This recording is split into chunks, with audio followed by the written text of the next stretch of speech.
So yeah, while we're waiting for people to join, I will just introduce myself. So I am Paula Quinsee. I am a relationship expert, speaker, and author, and I work with individuals and couples in their personal capacity, and I work with organizations around relationship dynamics.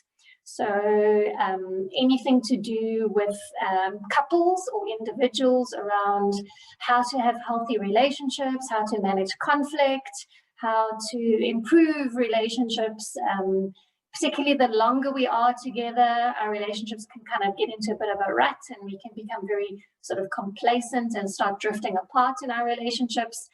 And then also in the workspace, I work with relationship dynamics in the workspace, so team dynamics, I do behavior profiling, conflict management, and emotional intelligence and soft skills, or what I like to call human skills training. So that's a little bit about me. I'm very excited to be here with you all today. Terence, over to you. Thanks, Paula. So Terence Tobin from Rich Ideas, an independent financial planner. And for me, I love financial planning and not selling you policies, because who loves to buy a policy on a Monday afternoon? So it's to talk about money, it's to talk about your finances, it's to help you make better and informed decisions about your financial future. And I know there's a magnitude of information out there, but it's to try and answer your questions and give you guidance on what's specific to you. So that's what we want to try and guide you with this afternoon, this evening, is tying up that very difficult conversations in your relationship and money. And money is a big topic at the moment, particularly coming into the holiday season. In fact, even before we get to the holiday season, we have Black Friday sales. Yes. What do you think about Black Friday sales, Terence?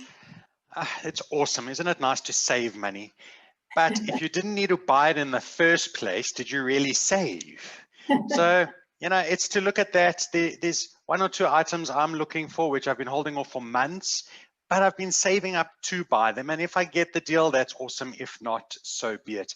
But we need to get be careful of getting caught up in the rush and the retail adrenaline of deals and finding these opportunities and you know what's out there in the market, and make sure it is a legit opportunity. I mean, there was something I was looking for last year, and I looked at a couple of the online retailers, and without mentioning brand names, and it was cheap for a while because it was in my wish list, and somehow it got a little bit more expensive the closer we got to Black Friday. Then it was discounted, which was actually the price it was a month before. So you know, I don't know. Sometimes we've got to question these things, but yeah, make sure that what you are buying really is on sale, really is a special, and that you really need it, not want it. And that's a very big difference. Yeah, so, I think you're right. The need versus the want is a big thing. And sometimes I have to say I'm guilty, and I have to remind myself when I'm standing in the shop with the item in my hand going, do I need this or do I want this? Yeah, and we're all guilty. I mean, I also have wants, but you know, it's to try and make sure it aligns within your budget. And for me, that's a big one. And I know people love budgets, hate budgets. It's not a cost in stone thing. It's not going, well, now you can only spend 716 Rand on a particular item, but it's to know where your money is going. And if you can track and monitor that, we can make sure that your spending habits align. And yeah, we'll splurge now and then. I took my family out for lunch yesterday. It was a little bit more expensive than I thought it would be, but now we eat at home for the next week. So it's not the end of the world. We've got to live life as well, Paula. You know, got to have some fun as well, you know, especially after such a trying and interesting year.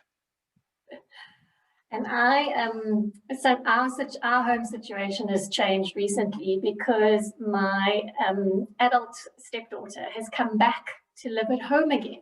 Oh.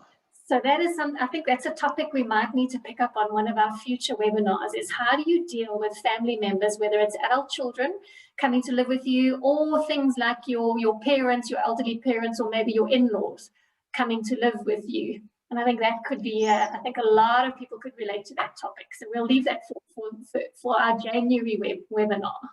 Yeah, it's definitely. So Paula, I mean, how would you see that type of situation? I know you said for a January one, but family dynamics must play a massive role And now you've got, so besides just being the couple, whether it's a permanent relationship or the husband and wife, but we've got this little bit of a sandwich generation with older children and then the parents.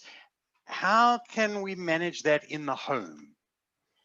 Yeah, definitely. It involves having some, as you know, I like to call them courageous conversations, where you need to sit down around the table and really understand where each other's coming from, different perspectives, kind of what the expectations are in terms of contribution. And I'm not just talking money, because as you know, we contribute differently. So let's say, for example, you have your elderly parents who are now on pension or don't have a lot of money, which is why they've come to live with you, because they can't live on their own, you know, and they can't contribute financially. So how can they contribute in other ways to feel like they're pulling their weight, so to speak, and that it seems fair and doesn't build up over the years of resentment in that, you know, we're killing ourselves and you know, they just live and kind of as if nothing is wrong. And so it involves some courageous conversations, it involves putting down boundaries, it involves managing expectations, and there is going to be conflict, there always is. And it's how do you deal with it and nip it in the bud and not just sweep it under the carpet, so that that resentment and that anger and that, you know, that crops up like it can do, and that can cause huge family dynamics and even family rifts that can last for years. Yeah, it is a tough one. Thankfully, I'm not in that situation, so I can't speak from first-hand experience. But a number of my clients, you know, the elderly mom lives in the granny cottage, and it's how do they manage those budgets in the family, and who's going to pay? You know, well, it's my mom, so should I pay for everything, or it's, you know, granny, so we're all going to contribute. And it's definitely having those type of conversations, and especially, and I found it in practice, is because of this extra role player in your family that's now dependent on you for so much, is include them in your estate plan. Because if something happens to you, besides your children, what's going to happen to mom or dad or somebody else that's living under your roof? So it's so important that we encompass everybody in our relationship, in our planning, both from the conversations and couples and money. Linking it all together can be quite a juggling act. So having someone like Paula or I involved in those conversations, I think can add a nice dynamic, and we can assist in making conversations a bit easier. Definitely. When you outsource it to a third person, it can sometimes be a lot easier to have those conversations than you or your partner potentially feeling like the bad person or Yes. the evil person that is now, you know, being stingy or selfish or whatever the things are that the emotions that we can go through. Yeah. But I wanted to talk to you because now is with the holidays coming up, and obviously there's people are starting to think about next year, but at the same time we can't wait to just have a break and relax on a holiday for those of us that are lucky enough to be going away, Yep. if our companies are letting us have some holiday time. But saving and investing, because first of all there's going to be spending, and we're going to chat about that first or in a little while, but then there's also the saving and investing. So how would you suggest people go about that? Paula, they're two very, very different things. So in my mind, saving is where your time frame is give or take 18 to 24 months or less. So it's like saving for the end of your holiday. It's saving for the deposit on a car or a house. An important element of your savings is your emergency fund. So this is where you've put aside at least 3 months of living expenses in like a money market account that's available immediately to bail you out of trouble, if that ever occurs. So you don't want to be taking any risks with that. Then the savings element. So for instance, I've been a bit proactive and I've started working on my 2021 budget. And in there are little savings pockets for like license renewals on my car, anniversary gift, because I'm trying to be the responsible partner. So planning a bit of that. But then, Paula, it's like easy to put aside $100 a month to take your wife out for a nice dinner once a year, than to try and find the 1,000 Rand once a year to do so. So it's a nice little easing the burden. And then investing is now when we want to grow your wealth. It's now taking that money that you've worked so hard for and putting it to work in what investment solutions are best suited to the investor. because unfortunately, there's no such thing as the best investment. It's what's best for you. And then investing now, we're looking at the 2 years and longer time frame, and a blend between different asset classes. This means putting money into cash, bonds, shares, and property. And some of these are either listed or unlisted, depending on the solutions available. They'll all have different risk profiles, different returns. So not to get too overly complex, but it's to look at all the different puzzle pieces that make up an investment plan and making sure that they all work together, and especially chatting with your spouse around them. Because when they're going to affect the home, let's don't do it in isolation. So like a good example of that is maybe the children's high school or varsity fees. Talk about it together. Where is, little one going to go to school? What are they going to study? Where's varsity going to be? Is there res involved? Do we need to buy a car? And how do we align our saving and investment goals to meet those needs of our children, as well as not neglecting ourselves? For instance, we want to go on those nice overseas holidays when we can travel unrestricted, or perhaps the financial freedom day we all long for, and have a nice, enjoyable retirement. So aligning all of that together and reviewing it on a regular basis and having regular conversations.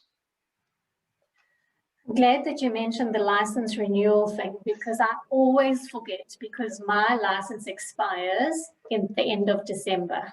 Oh.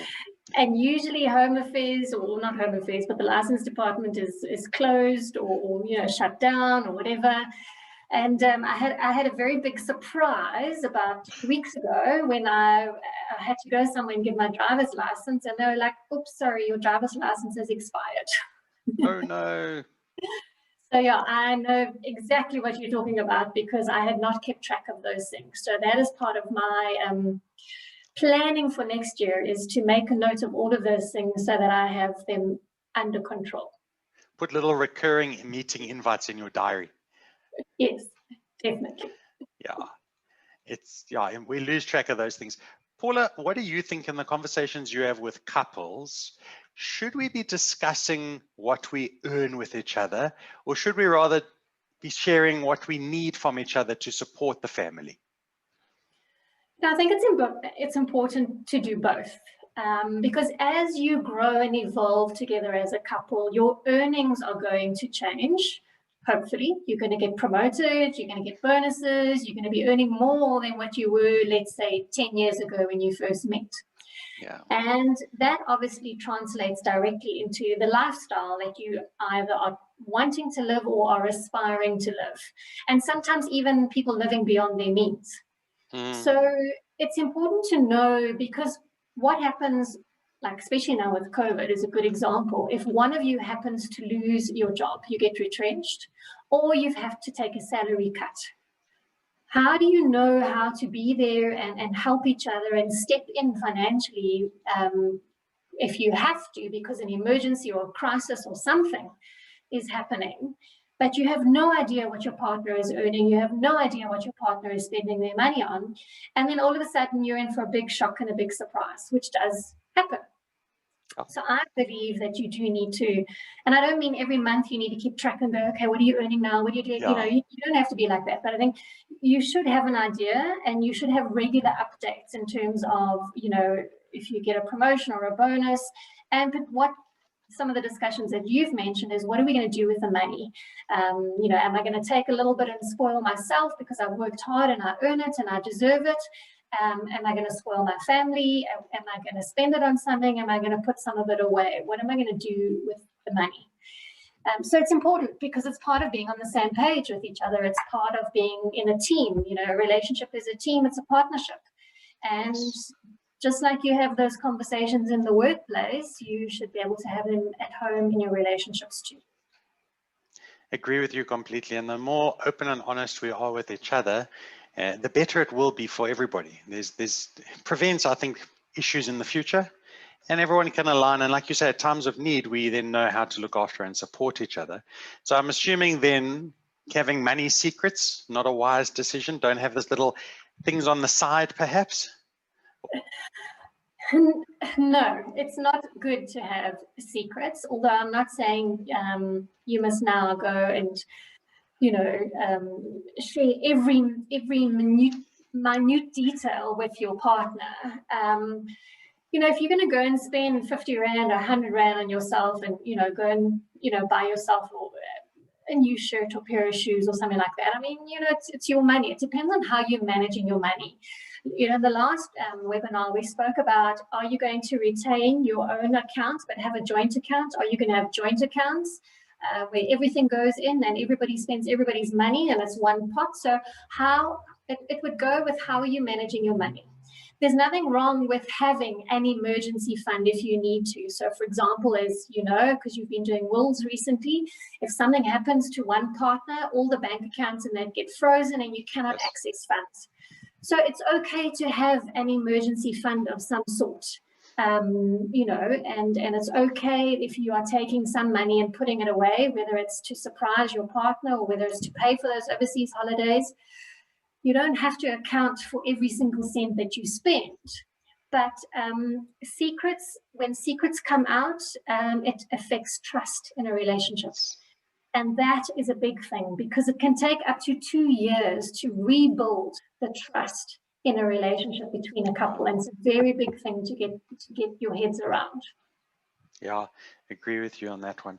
I had a recent conversation with 2 ladies actually this month. The one's going through a divorce and it's getting a bit messy, and who's in control of the money, who's now going to start paying things, who was the breadwinner, that kind of scenario. And unfortunately on the other one, she's realized now that the way she got married, the marital regime that was used is called an antenuptial without accrual. So although they are married, what's hers is hers and what's his is his, and there's no claim against each other.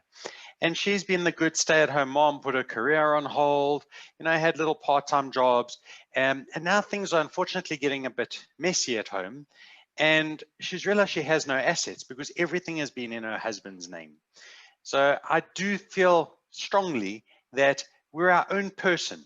Have joint assets, build things together, and it's not to try and be devious to your spouse, but also look after yourself, especially like you've said in times of need. Maybe it's medical emergencies or unfortunately at death. Liquidity is a massive one. So having your own money, also we're all independent beings. Like you said, it's not to now go home tonight and go, well, I bought this or I spent that to the absolute cent. You want a bit of that freedom, and then possibly having that joint account where you pay the bond and the water and lights and buy the food from does make sense. Yeah, definitely. And we also spoke last time around the different ways that we contribute to a relationship, and money is one of those ways that we contribute. I call them the relationship currencies. And that, that example that you mentioned about that person being a stay-at-home mom, well, she's contributed in so many different ways to the upkeep of the household and the family and the running of the household and all of those kind of things. And, that is equally important to the financial contribution, because without that, the household would not exist. It would not run the way it is. It wouldn't be a home. Yeah. The financial contribution is the easy part. Some men get off way too easy, and I hope no one takes a hit out on me after that, but some men get away with it way too easy. I think during lockdown, especially level 5, it was wonderful being at home with my wife and daughter, but it did get a bit challenging after a while. So yeah, we understand and appreciate that. And there's tremendous value, like you said, on what each person does. Like you said, your husband does a lot of the cooking, virtually all of it, which frees you up to do what you do. And it's always balancing that. But as long as everyone gives 100% all the time, as often as they can, the relationship will be sound. Yeah, and most importantly, don't keep score as to who's doing what. So, but you do this, oh no, but you do that, because that is just going to cause problems in the relationship. It's going to get toxic and it's going to get ugly and it's going to build resentment, and eventually your relationship will break down. Yeah. So I have a question for you in terms of how important is buying luxury items versus buying property as a couple in your 30s, or is renting a better option? Oh, that's a great one. Look, in your 30s, especially if there's no children, there could be a lot of flexibility required, both from a careers perspective, location. You might not want to get tied down. So owning property is fantastic. It is a good investment. Be careful of the hidden fees. I am a little bit worried of things today where interest rates are at a 50 to 60-year low, that we're not factoring in future interest rate increases. So I think once you've got your needs taken care of, you know that you're investing a good percentage of your income, you're taking care of the emergency fund, you've got the needs covered. Yes, enjoy life. I mean, we all have to buy a luxury here or there. And for many people, owning their own home is not a necessity. They don't mind renting because they're going to change jobs every 5 years. I believe, Paula, we change our careers between 7 and 10 times in our lifetime. So perhaps being tied down, I mean, I've got the same situation now. Couple's been offered an amazing career opportunity. They're in Joburg. This is down in Cape Town. It's now the sale of the house. It's buying a new house, etc.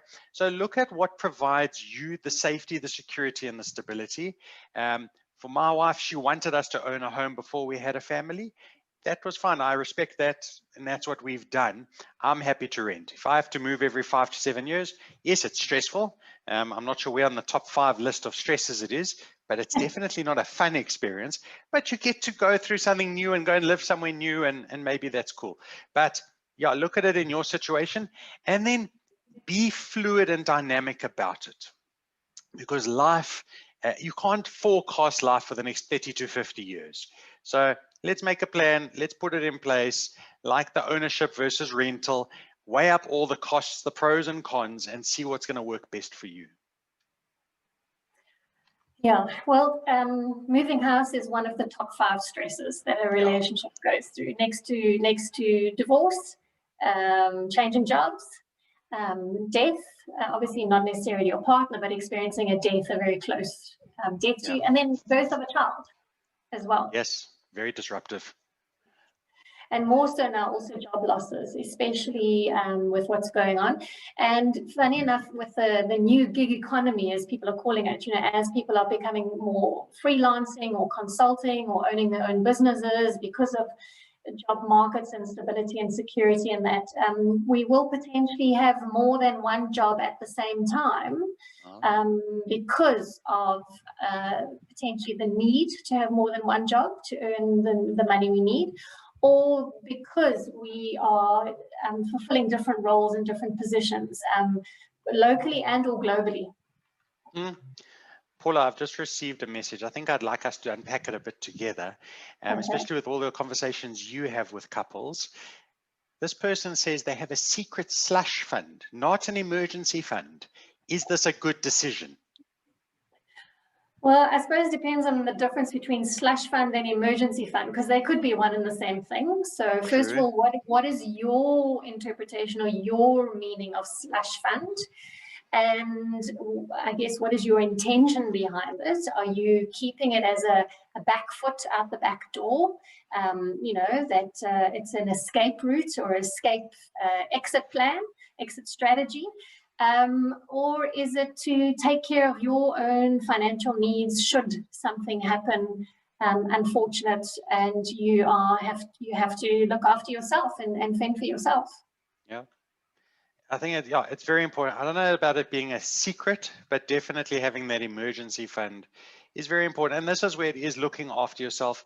I'm the eternal optimist, so hopefully you're looking after yourself, not to make a duck out the back door, but it's to provide in times of need and in times of, you know, when you need, the situation arises that you need some finances. So I'm hoping that you're rather going towards the emergency fund that both of you know about than a secret slush fund. Cool. If anybody does have any questions, please do feel free to post them in the chat group or send them either to Terence or myself, and we will unpack them as we go. We obviously want you to get value out of today and walk away with your questions answered, or just with you having the insights that you were looking for from today. Now, Terence, this time of the year, the risk is obviously overspend and splurge on Christmas and holidays and stuff like that. How do you ensure that we don't end up with a January situation? It goes back to the budget. And nice, keep it simple, possibly even use an envelope system. So, on holiday, you're going to need money for petrol, toll gates, some entertainment, some food, and possibly it is withdraw it out and literally put it in envelopes and label it. And that is it. That is what you have put aside for your entertainment, your enjoyment, and stick to it. The worst thing I've seen happen is where we take on extra debt, or we've now made great inroads this year on debt reduction, and then we spend it all back again on booze and parties. So by no means am I saying don't have fun, but definitely keep it in line with affordability, sustainability, track it. When you're on holiday, it's very easy to overspend. And yeah, make sure that you either track it via maybe the messages that the bank sends you to confirm those transactions that they've gone through, or once a week log into your internet banking and just see that everything aligns to what you thought you were going to spend. And if you start getting close to it, you may have to make that uncomfortable decision and start saying no to things to try and prevent some of the January. Remember, school fees are due and medical aids is still going to run and all those other debit orders, and you don't want to start bouncing things which then could also negatively affect your credit profile. So if it is buying that new house in your 30s next year, you don't want to have a few bounced debit orders in January derail your bond application. So it's that. And then it's, even if it's not now, and having it set up now, is making sure that you do then set up your annual budget. And it is putting money aside for December. So once again, maybe it's 1,000 or 2,000 Rand a month, that come December, you now have a nice pot of 15, 20, 30,000 Rand, and that's what you use for your holiday, and that's it. So see what works best for you. I like to swipe for everything because then I can track everything and I can see where it all aligns. And there's a great free app you can use called 22/7. And it's safe, it's secure, it links with your banking profile if you wish. And you can monitor your spending live. You can put little limits on it. It'll pop up notifications for you if you start getting too close. So you want to make sure you keep that all in line and keep it in track. And as Paula says, chat to your partner. Make sure that you both know what you're spending. Yeah, and that's a good, in fact, I think I need to download that app because we're about to head off to, well, it's a bit of a working holiday. I'm going to be working from Cape Town for a few days, but at the same time, we've built in some flexibility and some free days that we can go and, just take a bit of a break in that. And in fact, just this morning, I printed out a schedule of the 10 days that we're away so we can kind of plan where we're going to go, places that we're going to see, because some places you actually have to book to go to those places.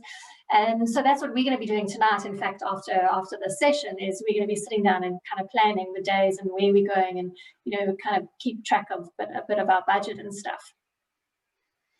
Yeah. So I might have to look at that. You'll have to post the link to that app that you were talking about, because I think I'm going to go and explore that tonight for myself as well. I will definitely do that.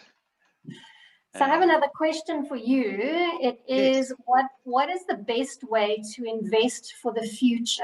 For example, a 5-year investment plan that can assist with building yourself financially for the future. Oh, Paula, so I always want to go back to a person's risk profile to make sure that what investment funds we use align to that. Make sure it is as tax efficient as possible. So we want to pay Caesar what is due, but not too much. And then make sure it is sustainable from an affordability point of view. So is it in your budget? And probably the best one for every single South African is a tax-free savings account. And that doing it through an investment company, not through your bank. Although I know the banks feel very safe because the interest rate is guaranteed and certain, 9 out of 10 times that interest rate is below inflation, which is your cost of living. And if you are not at least outperforming inflation as a minimum, your money is not actually growing. So it's to look at what investments you've got set up. And if it's 5-year, that's a nice medium-term scenario.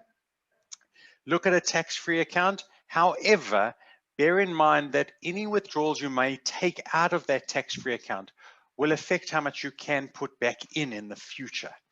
So using a tax-free account is a good one. Using a normal investment account, which can have unit trusts or ETFs inside, is always a great option.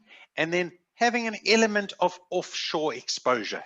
You want to buy into the big companies that are dominating the world, as South Africa accounts for around about 0.6% of the global economy. We're very, very small. So make sure that your money can fly the world even if you can't, so that we can get you as much possible growth as possible, but keeping it in mind of what will ensure you still can sleep well at night, so that you can handle that journey of your investment. Great. And then another question has just come through for you. What is the best option to choose from when lending money with a lower interest rate from the bank to build yourself personally or for a business? Yeah, that is a very interesting one. Because interest rates are so low, taking on debt is very dangerous. Make sure that you're certain on what it's for. Starting a business on debt, as long as there's a fantastic book called The Lean Startup, and it's trying to get you to start your business with as little as possible, a minimum viable product. If you can go and buy one thing and sell it to one person, use the profits to now buy two things to sell it to two people, as opposed to filling up your garage with lots of stock and hoping you can sell it to lots and lots of people. So I would be very hesitant to take on big debt to fund a business. It's try and keep it as low cost, as cheap as possible. Your break-even point will be quicker. Rather use the debt to buy an asset, for instance, property that can appreciate, or if it's necessary, for things like vehicles, because you need them for work and for lifestyle, but keep them something that's within your budget. And then lastly, funding for education is critical. The best investment you can make is in yourself and your education. So if you need to take on a bit of debt to study further, because it's going to help you move up in the corporate ladder or start that business on a better footing, that could be a good spend of your money. Again, they're tied in with what is your goals, what's your vision, and what is your intention. That would be very important. Yeah, definitely. And everybody's situation is different and unique. So it really is around the kind of life and lifestyle that you aspire to live or want to live, and can your money match that? Yes.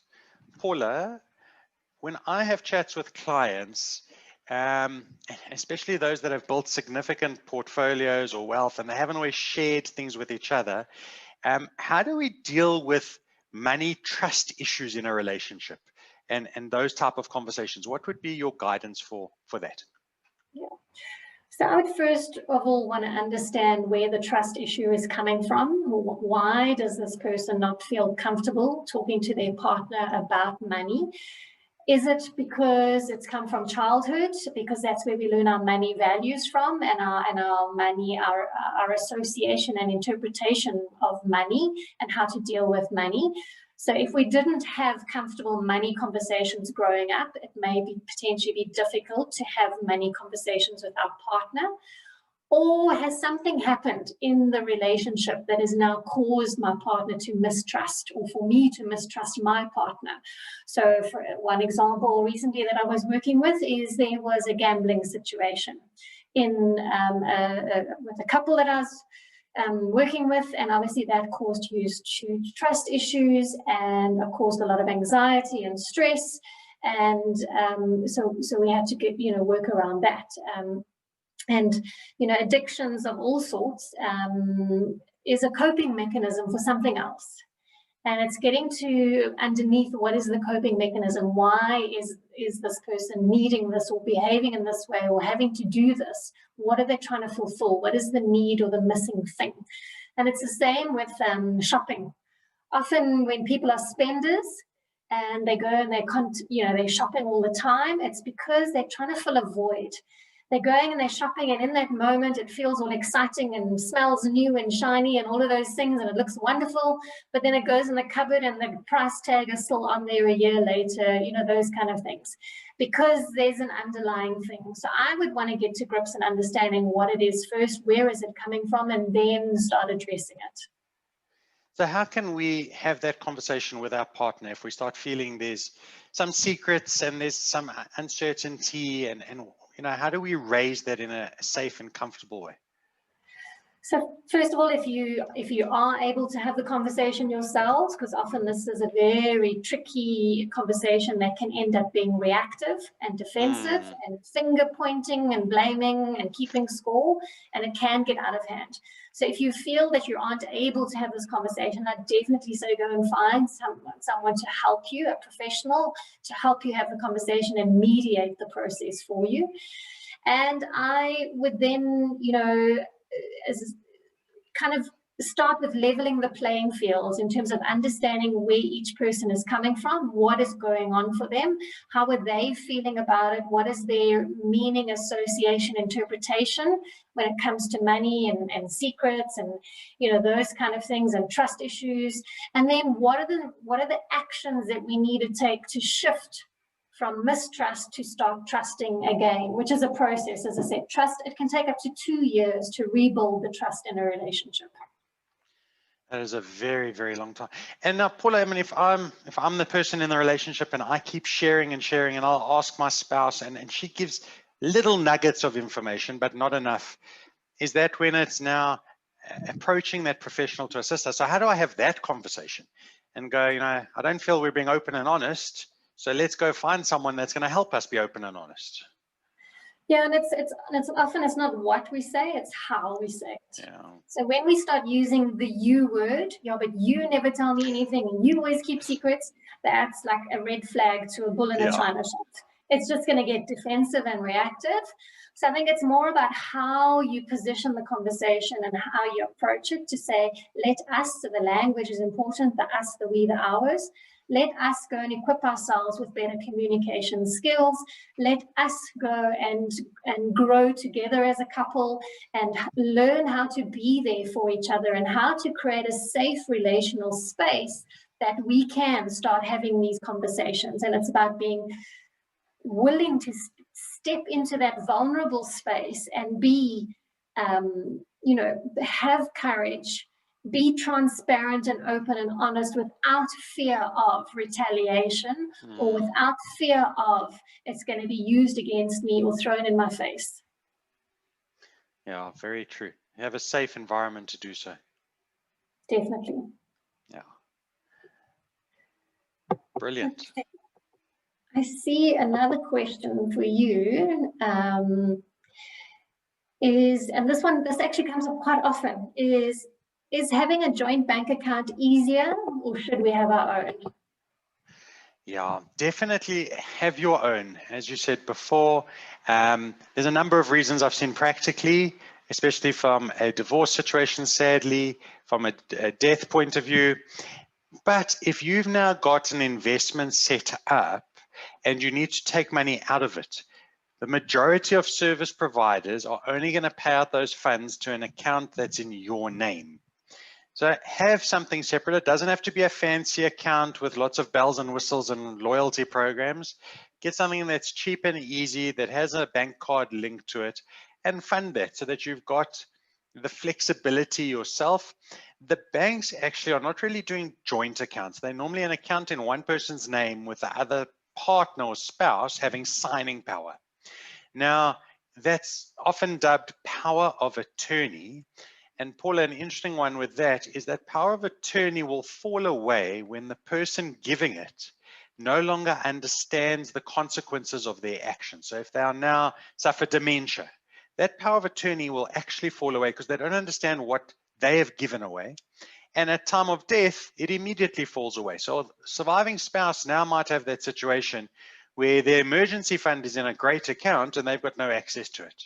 And they have to wait for an executor to be appointed and for those funds to become available. So highly recommend each person has their own bank account. And it also shows the kids a good habit, because you want to help them start setting up their banking journey, help them get accounts, give them their allowance or pocket money, however you might do it, so that they understand the transactional facilities they've got, how to read the bank statements they get, you know, and when money comes out, why there's a minus, when interest is earned, it's got a positive. So there's a lot of learnings that can happen from that, but definitely have your own bank account. Yeah, that just reminds me of a situation a friend of mine is going through right now at the moment, where his father has been diagnosed with Alzheimer's and dementia, and they are currently going through that situation right now to try and, you know, power of attorney or you know, in place to manage the finances, because he's just not in a position to make sound financial decisions. So yeah, it can be very taxing and stressful on everybody involved. Indeed. Paula, how should a couple that are now no longer together, so unfortunately they've split up, either divorce, for instance, there's children involved, how do they continue having these good financial conversations, potentially from a maintenance point of view, or, you know, who pays what for the children, that it's, again, in a nice, respectful manner? How do they outline that? Is it always getting a professional involved, or what tips can you give that they can do it on their own? It would depend on how volatile the divorce has been or the breakup has been. Generally, lawyers will advocate for mediators to be involved, and the law or the court will obviously prescribe in terms of earnings, and you have to submit your assets and liabilities and expenses, and to determine who can obviously pay for what. But I generally, when I work with couples that come and look for assistance, is first of all, put down what are all the expenses as far as the child, because it's about the child's best interests at the end of the day. And you are the two adults here, and they are the innocent victims. So instead of dragging them into the middle and playing kids like a chess pawn in between the parents, it's about the two of you sitting down and going, right, these are all the costs in terms of school fees and medical aid and clothing and all those kind of things, and sports and that, depending on the age of the kids. And what seems fair in terms of earnings. And, you know, if you're earning 50,000 and I'm earning 20,000, can't expect us to pay 50-50, because it's just impossible. So realistically, what is each one able to and can afford to pay? And then as the kid grows and goes through those different age milestones, so like 10 years old, 15 years old, 18, 21, etc., to agree on, you know, how are we going to manage things like pocket money, things like age-appropriate decisions. So, for example, cell phones, type of education, so private school versus university, etc.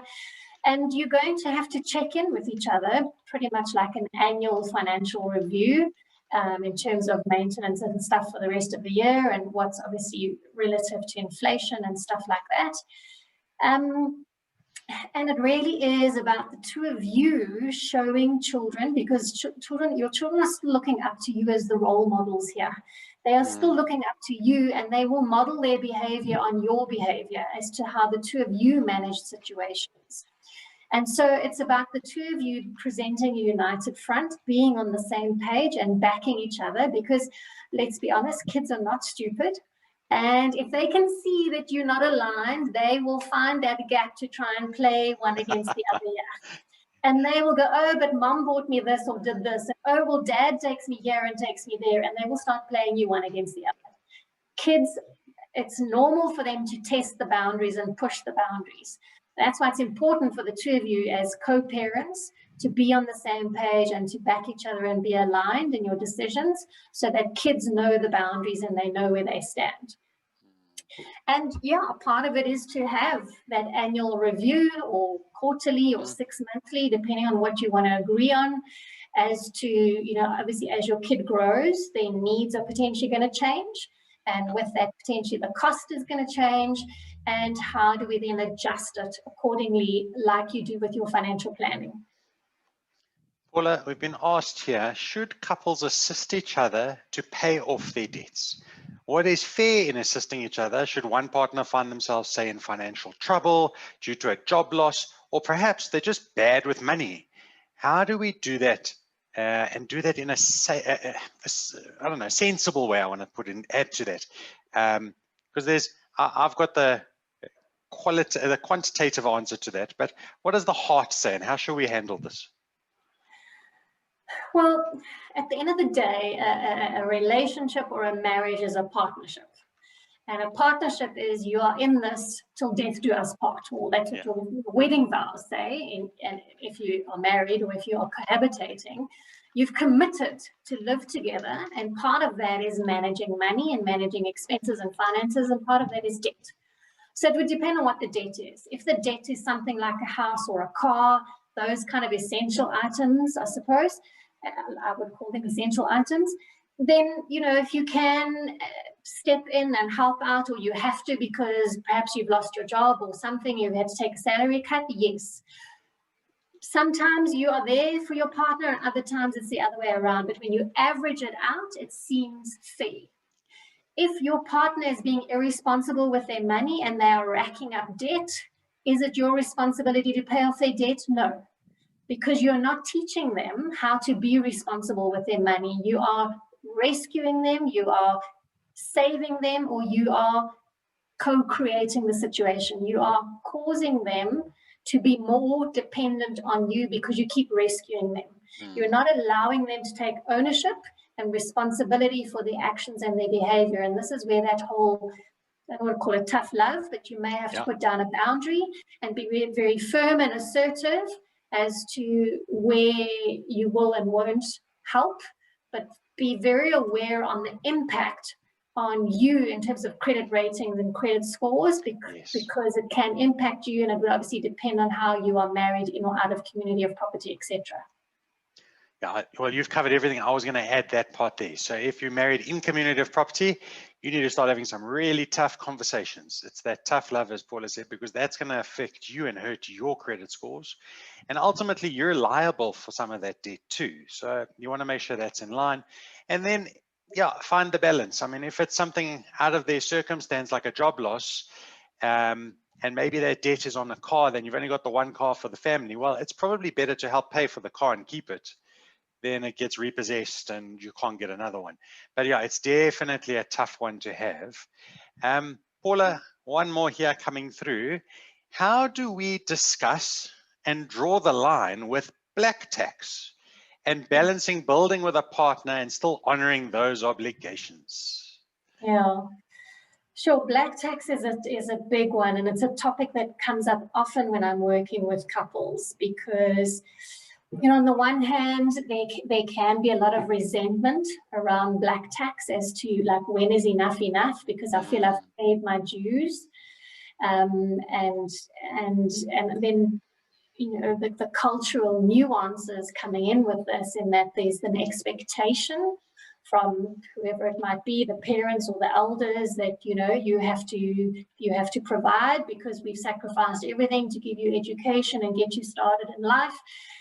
And it can be a very tough conversation to have. But I think, you know, you have to be able to sit down with them and realistically say, and I think this is, maybe there's an educational role here around, there's only so much money, and money can only go so far. And you want me to pay for all of these things, but these are my responsibilities that I have to pay for, and therefore I can only contribute so much from black tax.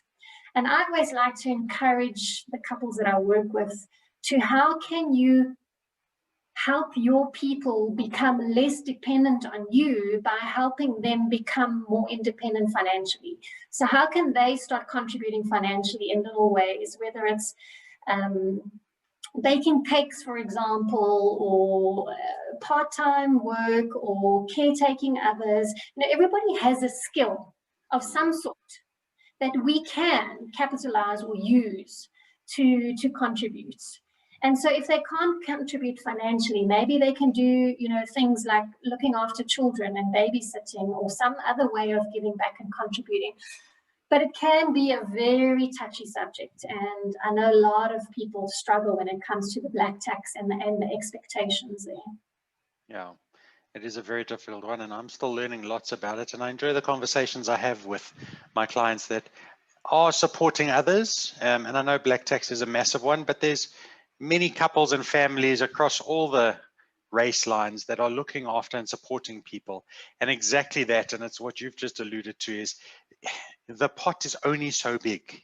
And we still need to look after ourselves and our family, our direct family, so maybe it's children and spouse. So we unfortunately have to limit what we can use to support others. And again, courageous conversation has to apply. I think it's often because we get caught up in the emotion of the situation. Yeah. We feel obliged, we feel guilty, we feel shamed, we feel resentful, we feel angry, and we get caught up in the emotion of the situation, and understandably so. It's family, it's flesh and blood, and all of those things. So it is difficult to have those conversations and to push back and say no. We feel bad about saying no, but you have to look after yourself first and foremost, and your own credit worthiness and your own and financial obligations before you can look after others. And if you're stretching yourself beyond what you are capable of, you are just going to end up digging yourself into an even deeper, darker hole. And it's not going to help anybody, because then you can't provide for anybody. Yeah, absolutely. Sure, Paula, I think we've had an amazing session. Is there any other questions from those of you attending, either for tonight or some suggestions on what you'd like us to cover in future sessions in the new year?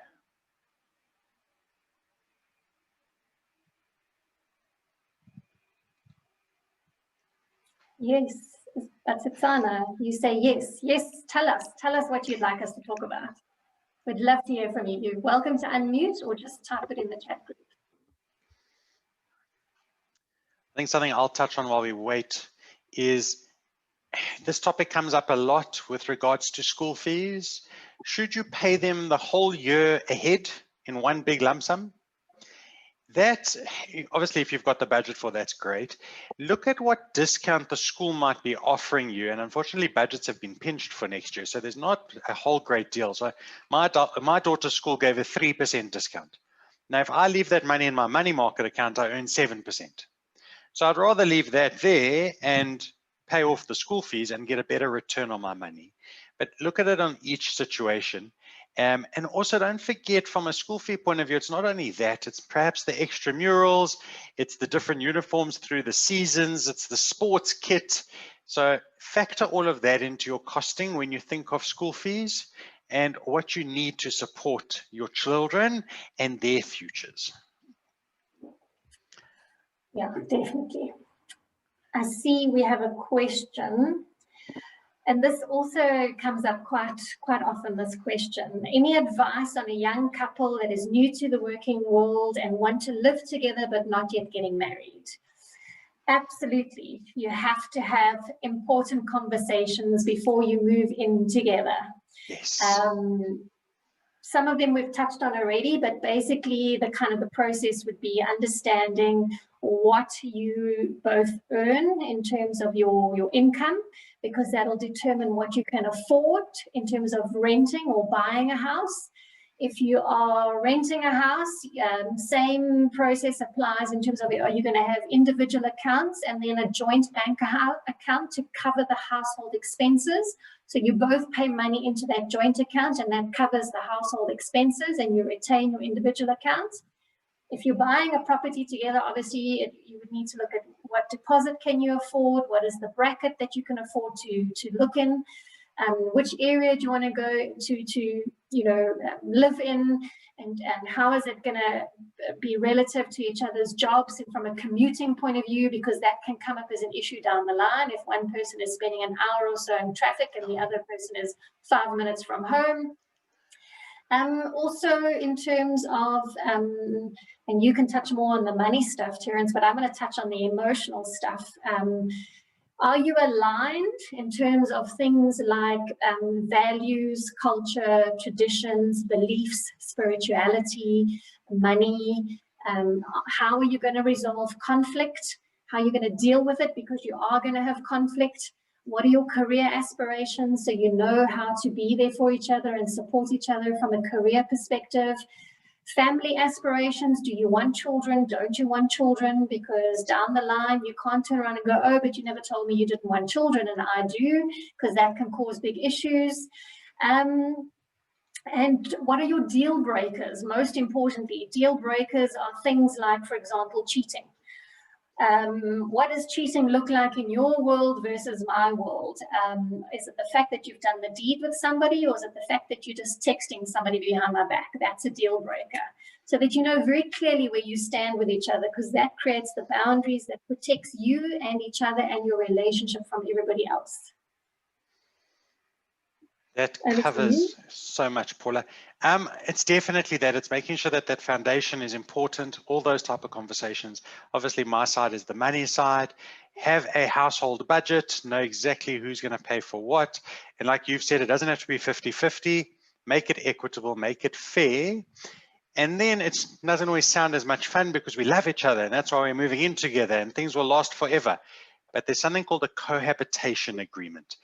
Put the stuff together. I know it's horrible, but there's been many cases where it's all been, you know, sunshine and roses, and then one says, I've had enough, and moves out. And now the person left behind has to carry the full lease. And who knows who bought the fridge and the lounge suite and things like that. So document things. And that also plays an important role later, is hopefully there is then marriage or it's permanent union. And if you're going the anti-nuptial route, you now have a list of who owns what, should you want to exclude that from a joint marriage. But it's having those critical conversations. And I found having them with my clients, and what I've done personally is I don't have it at home. We go out somewhere that's kind of neutral ground, go for a picnic, go in the park, go on the beach, and have those chats where neither party feels they've got slightly more power than the other, and then have the confidence to speak freely and openly. Yeah, important to have those conversations early on in your relationship. Yes. Because that will also give you an idea of whether you are on the same page and aligned and compatible or not. Otherwise, it could cause lots of heartache down the line. And have them often. Don't just think you're going to have them now and move in and that's it. Chat often. Just keep chatting to each other. It's the best conversations you can have if that's the right partner for you. Absolutely. So I have a question around mental health. How do we get to an understanding of prioritizing it as individuals and not being offensive, and making the other understand if you've already started on the journey?